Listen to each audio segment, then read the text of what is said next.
আসসালামু আলাইকুম। কি অবস্থা সবাই, কেমন আছেন? যেমন কথা তেমন কাজ। প্রথম কথা হচ্ছে এই বাইকটি সেল করা হবে। আপনারা অনেকে বলছেন যে বাইক সেল করলে আপনাদেরকে ভিডিও দেওয়ার জন্য। উনি ডাইরেক্ট পার্টি, ডাইরেক্ট গাড়ির মালিক।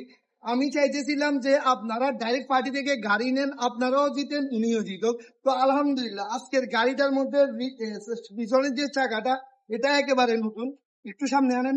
এই যে একেবারে নতুন, এখনো পর্যন্ত সুতা পর্যন্ত যায় নাই। এই যে সামনে যেটা দেখেন, এটাও একেবারে নতুন। এই যে তারপরে সেন্টিনিয়াম যেটা, এটাও ভালো আছে। ভিতরে টাঙ্কি যেটা, এটাও ভালো আছে। প্রথম কথা হচ্ছে, আপনারা আমার ফেসবুক ফ্রেন্ড এবং কি আমার কাস্টমার, আমি কখনো খারাপ কিছু নিয়ে রিভিউ করব না। আপনারা চাইলে এই গাড়িটি নিতে পারেন। গাড়িটির প্রাইস বাইক চাইতেছে 1,30,000 টাকা। একেবারে কম রেডি হিসেবে গাড়িটি দিবে। আর স্মার্ট কার্ড টেস্ট ওকে আছে। বাকিটি বাইক নাম্বার দেওয়া থাকবে, ভিডিওর মাধ্যমে আপনারা কথা বলবেন বাইকের সাথে সরাসরি। সবাই ভালো থাকবেন, সুস্থ থাকবেন। গাড়িটির ছবি কিন্তু আমার কাছে অ্যাভেলেবেল আছে। কিছু জানার থাকলে আমাকে নক দিবেন। আল্লাহ।